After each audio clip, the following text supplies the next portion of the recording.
नमस्कार दोस्तों, हम फिर से लेकर आ चुके हैं आप लोगों के लिए शाम की सभी ताजा और बड़ी खबरें। फटाफट अंदाज में दोस्तों एक एक कर बताएंगे आपको आज देश और दुनिया से क्या बड़ी खबरें निकलकर सामने आ रही हैं। लेकिन उससे पहले दोस्तों एक नजर डालेंगे सुर्खियों पर। प्रधानमंत्री नरेंद्र मोदी के ऊपर गरजे राहुल गांधी, बोले देश की अर्थव्यवस्था बिगाड़ने में नरेंद्र मोदी का सबसे बड़ा हाथ। इसके बारे में आपको बताएंगे। वहीं पर दोस्तों अगली बिग ब्रेकिंग में हम आपको बताएंगे दोस्तों, ज्ञान व्यापी मामले में हिंदू पक्ष बोला हमें शिवलिंग की पूजा करने की अनुमति दी जा। जी हाँ, नई याचिका दायर की गई है।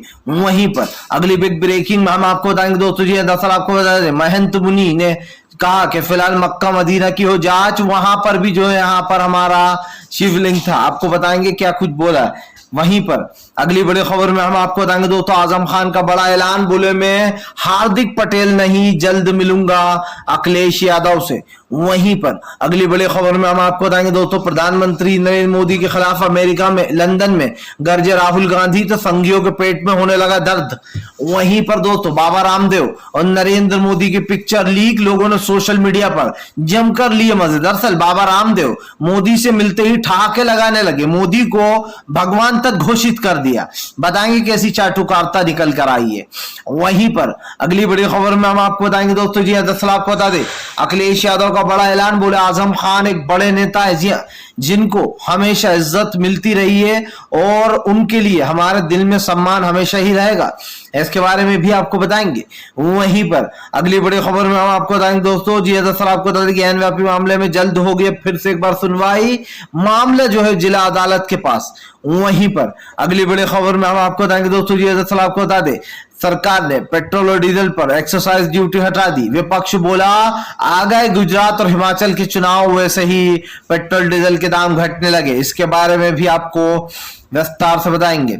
वहीं पर अगली बड़ी खबर में हम आपको बताएंगे दोस्तों, जी सर आपको बता दें, भाजपा को लगेगा बड़ा झटका दोस्तों, इस बार गुजरात में कांग्रेस कर देगी खेला। जी हाँ, इसके बारे में भी आपको बताएंगे। तो सारी खबरें फटाफट अंदाज में एक एक कर देंगे। फिलहाल खैर चलिए बढ़ते हैं सबसे पहली और सबसे बड़े खबर की ओर। दरअसल दोस्तों आपको बता दें, प्रधानमंत्री नरेंद्र मोदी के ऊपर गरजे राहुल गांधी, लंदन में दोस्तों निकाल दी बीजेपी की सारी हेकड़ी।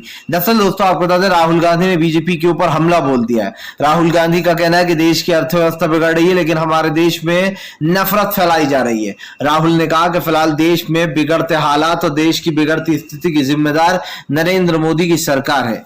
राहुल गांधी ने कहा कि आज देश में लगातार बेरोजगारी और महंगाई बढ़ती चली जा रही है, लेकिन हमारे देश का प्रधानमंत्री जात पात में लोगों को उलझा रहा है। आप समझिए दोस्तों, जात पात से किसका भला हुआ है? ना मंदिर से किसी का भला होगा, ना मस्जिद से किसी का भला होगा। आज बात होना चाहिए रोजगार पर, आज बात होना चाहिए महंगाई पर, लेकिन महंगाई पर बात नहीं की जाती है। हाँ, ये अलबत होता है दोस्तों जब सरकार 25 रुपए बढ़ाकर 20 रुपए बढ़ाकर 5-10 रुपए कम कर देती है पेट्रोल डीजल पर, तो ये सारी गोदी मीडिया जो है एक ही सुर में बोलने लगती है कि अब तो आप सरकार की तारीफ कीजिए। आप समझिए दोस्तों, ऐसा क्यों होता है दोस्तों, जब चुनाव आते हैं तभी सरकार 5-1 रुपए कम कर देती है पेट्रोल डीजल पर, और जैसे ही चुनाव खत्म होते हैं इसके 2 गुना पैसे बढ़ाकर वो जरा में कमा लेती है। ऐसी यही बात नहीं है, लगातार एलपीजी पर दोस्तों 50-50 रुपए बढ़ाए 2 बार, उसके बाद 3 रुपए 50 पैसे फिर बढ़ाए। एक ही महीने में 3 बार पैसे बढ़ाना, ये अपने आप में एक प्रश्न चिन्ह है। दूसरी बात दोस्तों, आप अच्छे से खुद भी जानते हैं कि भारतीय जनता पार्टी लोगों को महंगाई के बोझ तले दबा रही है। आप 100 रुपए बढ़ाकर दोस्तों 5-10 रुपए कम कर भी दो तो उसमें नुकसान तो आप ही का है। फिर भी कुछ बेवकूफ लोग और कुछ गोदी मीडिया के चाटुकार इसको जो है मास्टर स्ट्रोक बता देते हैं कि वहां देखिए नरेंद्र मोदी ने पैसे कम कर दिए। अरे भैया, 100 रुपए बढ़ाकर 5 रुपए कम कर दोगे, ये तो वही बात हो गई दोस्तों कि आपके सामने जो है यहाँ पर आपका मुझे 100 रुपए मिला, 100 रुपए का नोट मैंने रखकर आपको 5 रुपए लौटा दिए। आप कहोगे कि अरे वाह बड़ा ही ईमानदार बंदा है, 5 रुपए लौटा दिए। तो इस तरीके की जो बातें हैं वो सामने है दोस्तों। फिलहाल चलिए बढ़ते हैं अगली बिग ब्रेकिंग की तरफ।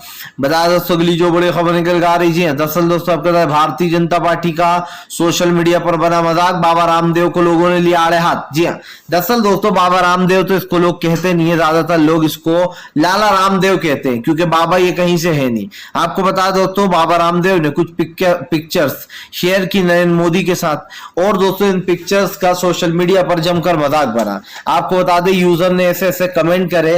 दरअसल दोस्तों इन पिक्चर्स में आप देख सकते हैं कि बाबा रामदेव और नरेंद्र मोदी ठहाके लगा रहा है। समझ में ये नहीं आ रहा है ऐसा क्या कर दिया जो ठहाके लगाए जा रहे हैं। इसी के साथ साथ दोस्तों कुछ यूजर हैं जिन्होंने बाबा रामदेव और नरेंद्र मोदी को ले लिया आड़े हाथ। आपको बता दें, एक यूजर लिखता है, ओहो दोनों महारथी के बीच में बात होती हुई। दरअसल दोस्तों ये हो क्यों रहा है, क्योंकि बाबा रामदेव ने इन फोटो के साथ एक कैप्शन भी लिखा। उन्होंने दोस्तों डिस्क्रिप्शन में लिखा कि साक्षात भगवान से हमारी मुलाकात। और पता नहीं दोस्तों मोदी सरकार को, मोदी जी को देवता वगैरह क्या क्या बाबा रामदेव ने बता डाला, जिसके बाद यूजर लिखते हैं कि बाबा रामदेव कम से कम टैक्स पर ही बात कर लो, जो सरकार लोगों से टैक्स वसूल रही है इस पर ही कम से कम बात कर लो, या चाटुकारिता ही करते रहोगे। दूसरा यूजर दोस्तों लिखता है, लगता है बाबा रामदेव की पेट्रोल डीजल पर मोदी जी से बात हो रही है, इसी के चलते बाबा रामदेव खुश हो रहा है, अगले महीने और भी पेट्रोल के दाम बढ़ने वाले हैं। इस तरीके से दोस्तों यूजरों ने लाला रामदेव और नरेंद्र मोदी दोनों को घेर लिया। आपको बता दोस्तों, माना जाता है लाला रामदेव और नरेंद्र मोदी के जो रिश्ते हैं वो काफी पुराने हैं। यहां तक कि दोस्तों ये भी है कि नरेंद्र मोदी के रिश्ते इतने पुराने हैं कि लाला रामदेव ने दिल्ली की जब सरकार गिराई थी तो आंदोलन किया था। अब आप समझिए, लाला रामदेव की सारी फर्जी कंपनियां अभी तक चल रही हैं जिनके ऊपर कई घोटाले के आरोप हैं दोस्तों, लेकिन नरेंद्र मोदी जैसा प्रधानमंत्री कभी भी दोस्तों लाला रामदेव के ऊपर छापा नहीं मारेगा, ना ही कभी उनके गिरबान पर हाथ डालेंगे। सीधी सी बात है दोस्तों, लाला रामदेव जमकर फंड देते हैं बीजेपी को। 3 नाम ऐसे दोस्तों जो बीजेपी को जमकर फंड देते हैं, पहला अडानी, दूसरा अंबानी दोस्तों, तीसरा है लाला रामदेव। ये जमकर पार्टी में पैसा खर्च करता है, बीजेपी पर पैसा लगाता है और जानबूझकर आप समझिए देश में जो माहौल बनाया जा रहा है बीजेपी इसीलिए बनाती है क्योंकि बीजेपी के पास पैसे की पावर बहुत ज्यादा है। लाला रामदेव के ऊपर दोस्तों कोई छापे नहीं पड़ते, वो आराम से घूमता है। यही वही बाबा है जो शलवार पहनकर भागा था लड़कियों के पास से उठकर। चलिए बढ़ते हैं एक और अगली बिग ब्रेकिंग की तरफ। बता दोस्तों अगली जो बड़ी खबर निकल कर आ रही है, दरअसल दोस्तों आपका ज्ञान व्यापी मामले में हिंदू पक्ष की बड़ी अपील, बोले फिलहाल हमें करने दिया जाए पूजा पाठ। दरअसल दोस्तों आपको बता दें ज्ञान व्यापी मामला लगातार उलझता ही चला जा रहा है। जहां एक तरफ ज्ञान व्यापी मामले में अब हिंदू पक्ष ने एक और मांग रख दी है, बोले जहां शिवलिंग मिली है वहां हमें शिवलिंग की पूजा करने दी जाए। अब आप समझिए दोस्तों, जानबूझकर मस्जिद में माहौल बिगाड़ने की कोशिश की जा रही है। आपको बताता चलूं दोस्तों, शिवलिंग मिलने के बाद जो हिंदू पक्ष के लोग हैं उनका साफ कहना है कि हमें रोज पूजा करने दी जाए, जानबूझ के दोस्तों, ताकि मस्जिद में किसी तरीके से घुसा जा सके और उसके बाद किसी भी चालाकी से मूर्तियां रखी जा सके या फिर कुछ ऐसा किया जा सके जिससे कि मस्जिद को बंद कर दिया जाए। और फिर से दोस्तों आप समझिए, बाबरी मस्जिद की तरह जब नमाज बंद हो जाएगी ज्ञान व्यापी में भी, तो मामला दोस्तों लंबा खींचेगा। उसके बाद कुछ साल बाद मस्जिद को मंदिर में तब्दील कर दिया जाएगा। बेसिकली जो हिंदू पक्ष है उसकी यही चाल है। और ये कौन है दोस्तों? ये हमारे हिंदू भाई तो बिल्कुल नहीं है। ये वो लोग हैं दोस्तों जो बीजेपी और आरएसएस से जुड़े हुए लोग हैं, हिंदू संगठन जो कि हमारे हिंदू और मुस्लिम भाइयों को अलग करने की कोशिश कर रहा है। अब इस तरीके की मांग दोस्तों कहीं से कहीं तक जायज नहीं है। ये आप भी समझते हैं कि मस्जिद के अंदर पूजा की अनुमति देना ही सबसे बड़ी जो यहाँ पर बेवकूफी है। इसलिए दोस्तों कोर्ट कहीं ना कहीं इनकी याचिका पर सुनवाई बिल्कुल नहीं करेगा और ना ही इनको अनुमति दी जाएगी, क्योंकि जाहिर सी बात है मस्जिद के अंदर पूजा पाठ बिल्कुल भी नहीं दोस्तों, ना ही मंदिर के अंदर कोई दोस्तों नमाज पढ़ सकता है। जाहिर सी बात है एक भाईचारा है दोनों समाजों में, हिंदू और मुस्लिम भाइयों में। इस भाईचारे को खत्म करने की कोशिश की जा रही, जानबूझकर ऐसी ऐसी मांगे रखी जा रही हैं जिनको पूरा नहीं किया जा सकता। और ये आप भी समझते हैं दोस्तों कि मस्जिद के पास ही मंदिर है, अगर भाई पूजा अर्चना करनी है तो वहीं कर लो, लेकिन जानबूझकर मस्जिद और मंदिरों को दोस्तों आप समझिए मिलाने की बात चलती है। और ये सब हिंदू संगठन कर रहे हैं जो कि आरएसएस, बीजेपी और बजरंग दल के लोग हैं दोस्तों, जो जानबूझकर देश में नफरत की राजनीति करते हैं और नफरत फैलाने का काम करते हैं। अब सवाल ये भी उठता है कि क्या इस याचिका पर सुनवाई होगी? क्या इस याचिका पर कोर्ट एक बड़ा फैसला दे सकता है? समझ में ये नहीं आता है दोस्तों कि फिलहाल हमारे देश में चल क्या रहा है। आज कल हर चीज पर सवाल उठ रहा है और सवाल भी ऐसे उठ रहे हैं दोस्तों जिनका कोई वजूद ही नहीं है, जो बिना वजूद के सवाल है। और दोस्तों जो बिना वजूद के सवाल होते हैं, दरअसल दोस्तों वो सवाल इर्द गिर्द घूमते रहते हैं, इनका कोई भी अस्तित्व नहीं होता। और कहते हैं दोस्तों अगर किसी चीज का कोई अस्तित्व नहीं है तो उस चीज को उठाना बेमतलब बेमाना होगा, क्योंकि आप भी समझते हैं कि ये अपने आप में एक बहुत ही बड़ी बेवकूफी है। चलिए बढ़ते हैं एक और अगली बिग ब्रेकिंग की तरफ।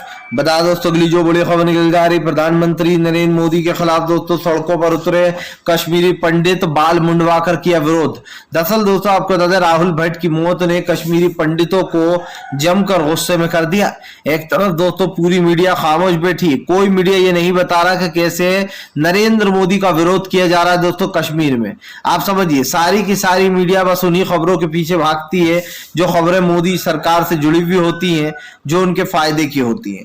लेकिन दोस्तों जो सच्चाई है वो कोई भी नहीं बताता है। और अब एक ही ऐसी ही सच्चाई दोस्तों सामने निकल कर आई है जिसमें ये साफ देखा जा सकता है कि दरअसल नरेंद्र मोदी जो है दोस्तों उनके खिलाफ कश्मीरी पंडित जमकर हल्ला बोलना है। इसके दो रीजन ये है दोस्तों। पहला तो ये, नरेंद्र मोदी ने जिन लोगों को कश्मीर में बसाने की बात बसाया था और जिन लोगों को नौकरियां दी थी, वो लोग अब मोदी के खिलाफ ही भड़क गए। उनका साफ कहना है कि फिलहाल इस देश का प्रधानमंत्री और गृह मंत्री अमित शाह, इन दोनों में अगर हिम्मत है ये तो ये यहाँ का आकर रहे घाटी में।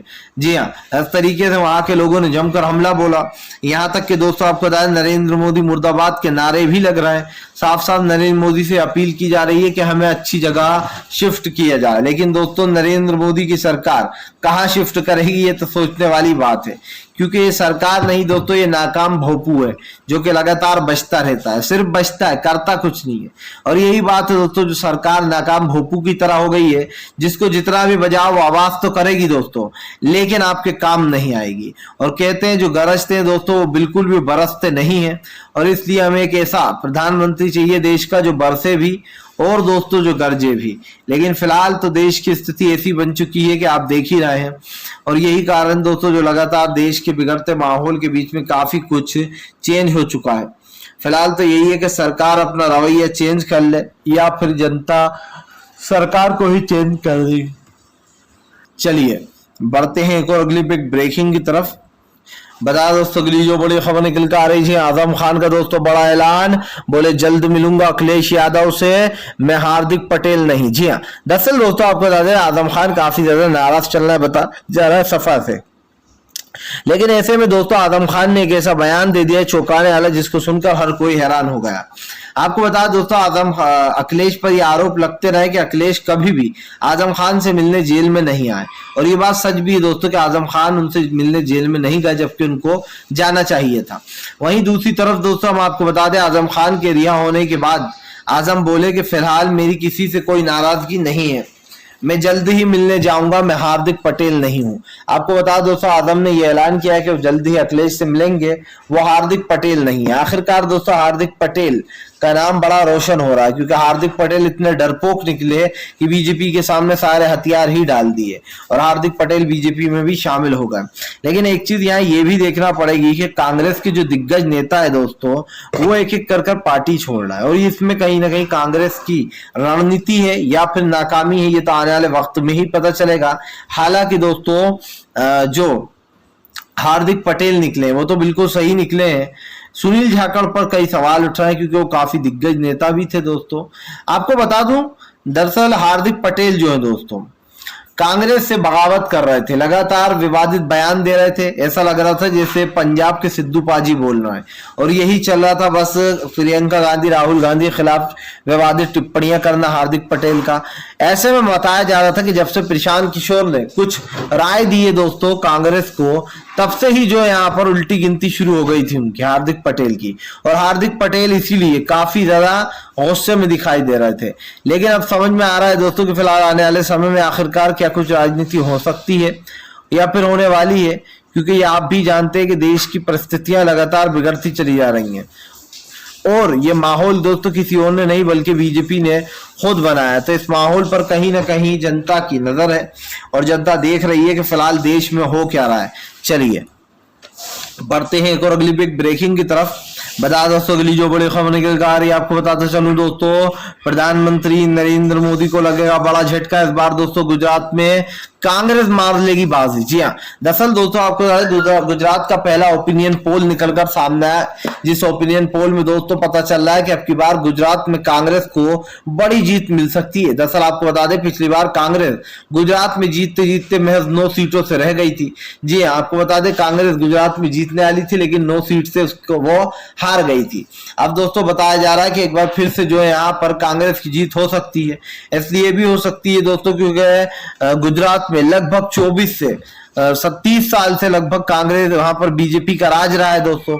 और नरेंद्र मोदी के दोस्तों गुजरात के बाद से, यानी कि नरेंद्र मोदी को गुजरात से हटाने के बाद से गुजरात में बीजेपी कमजोर होती चली जा रही है। अब देखना यह है दोस्तों कि गुजरात की जो राजनीति है उसका रुख किस तरफ होता है, गुजरात की जो राजनीति है वो अपना रवैया किस तरफ करती है, क्योंकि अब दोस्तों देश में एक बदलाव की जरूरत है। खास कर उन राज्यों में जहां बीजेपी की सरकार है वहां बदलाव की जरूरत है।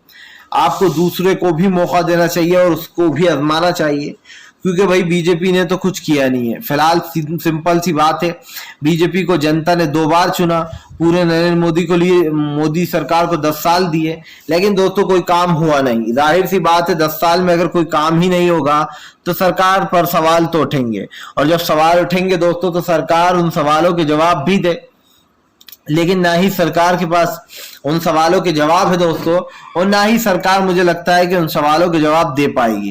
क्योंकि आज जो देश की परिस्थितियां हैं वो तो यही बता रही हैं कि मोदी सरकार देश संभालने में दोस्तों पूरी तरीके से नाकाम हो गई है, सीधे शब्दों में कहा जाए तो फेल हो गई है। और ये आप भी समझते हैं कि फिलहाल इस वक्त देश की राजनीति कहाँ जा रही है, किस ओर जा रही है। देखना दिलचस्प होने वाला है कि आने वाले एपिसोड में आने वाले समय में क्या कुछ नया होगा। चलिए बढ़ते हैं एक और अगली एक ब्रेकिंग की तरफ। बता दोस्तों अगली जो बड़ी खबर निकल कर आ रही है, आपको बता दोस्तों ज्ञान व्यापी मामले में असदुद्दीन ओवैसी का बड़ा ऐलान। बोले देश में नफरत फैला रही बीजेपी, देश की बिगड़ती स्थितियां बीजेपी की जिम्मेदारी होंगी। आपको बता दें ओवैसी का कहना है कि देश में दंगे भड़काने की साजिश की जा रही है। जहां एक तरफ हिंदू और मुसलमान को मंदिर मस्जिदों के नाम पर बढ़वाया जा रहा है, तो वहीं दूसरी तरफ देश में महंगाई को भी बढ़ाया जा रहा है। असदुद्दीन ओवैसी ने बीजेपी के ऊपर हमला बोलते हुए कहा कि बीजेपी से कोई उम्मीद रखना अपने आप में ही एक बड़ी बेवकूफी है। ओवैसी ने कहा कि 1991 के एक्ट का लगातार उल्लंघन किया जा रहा है, और आप समझिए दोस्तों अब ये कोर्ट के सामने आ चुकी है ये बात। उसके बावजूद भी सुप्रीम कोर्ट ने ये कहा कि देखा जाए कहीं 1991 के एक्ट का उल्लंघन तो नहीं हो रहा। जाहिर सी बात है दोस्तों 1991 के एक्ट का उल्लंघन हो रहा है। ये मस्जिद दोस्तों उससे पहले की बनी हुई है, तो जाहिर सी बात है कि 1991 का एक्ट का उल्लंघन होगा। लेकिन सुप्रीम कोर्ट की ये टिप्पणी दोस्तों मुझे कुछ रास नहीं आई। सुप्रीम कोर्ट ने फैसला अच्छा सुनाया, वो अच्छी बात है, लेकिन दोस्तों सुप्रीम कोर्ट की ये टिप्पणी कहीं ना कहीं सवालिया निशान छोड़ देती है कि क्या फिर से इस केस को खींचा जाएगा। क्या जिला अधिकारी जो दोस्तों जो जिला जज हैं अब इसको जो देखेंगे वो क्या जानबूझकर इस चीज को अब लंबा खींचेंगे, या फिर दोस्तों इस पे सही तरीके से कार्रवाई होगी। क्योंकि हिंदू पक्ष लगातार ये आरोप लगाता रहता है कि फिलहाल जो काशी मथुरा है वो वहां पर हमारा मंदिर था। अब ऐसे में दोस्तों इस तरीके की चीजें कहीं ना कहीं सोचने लायक है, और देश में सांप्रदायिकता भी फैलती है इनसे, लेकिन सरकार को इससे कुछ लेना देना ही नहीं है। सरकार तो सोचती है जो हो रहा है होने दो। चलिए बढ़ते हैं एक और अगली बिग ब्रेकिंग की तरफ। बता दोस्तों महंत मुनि का बड़ा बयान। जी हाँ, बोले मक्का मदीना में है हमारे शिव जी, वहां की कराई जाए जांच। अब आप समझिए दोस्तों, अब ये महंत मुनि मक्का मदीना पहुंच गया, अगर ये वहां पहुंच गए तो वहां से इनको दौड़ा कर पीट कर भगा दिया जाएगा, क्योंकि वो हमारा देश तो है नहीं दोस्तों मक्का मदीना। अब इस तरीके की अगर ये बातें करेंगे दोस्तों तो आप समझिए किस तरीके की कार्रवाइयां इसके ऊपर होंगी। मक्का मदीना में भी इन्होंने शिव जी बता डाले। इनका बस नहीं चल रहा दोस्तों, वरना दुनिया की हर एक चीज में इनको देवी देवता नजर आए। इनको ऐसा लगे कि यहाँ पर भी खुदवा दो। मैं तो कहता हूँ मोदी जी का घर ही खुदवा दो, वहां पर भी हो सकता है कोई देवी देवता की मूर्तियां हों। क्योंकि दोस्तों आप समझिए जो महंत मुनि जैसे लोग हैं वो जानबूझकर हर जगह देवी देवताओं का वास बता देते हैं, जिससे कि देश में नफरत फैले। और ये लोग सिर्फ राजनीति कर रहे हैं दोस्तों, प्योर राजनीति। अगर बीजेपी इतनी अच्छी होती तो वो दिल्ली के 5-4 मंदिरों पर बुलडोजर नहीं चलवाती दोस्तों। वो तो आम आदमी पार्टी ने विरोध किया बुलडोजर का, वरना बीजेपी लगातार बुलडोजर की कार्रवाई कर रही थी। अब बुलडोजर थम गया है दोस्तों, अब मस्जिद और मंदिर आया है। मंदिर और मस्जिद के बाद दोस्तों फिर कोई नया परपंच लेकर आएगी बीजेपी। आप देखिए जब से मामले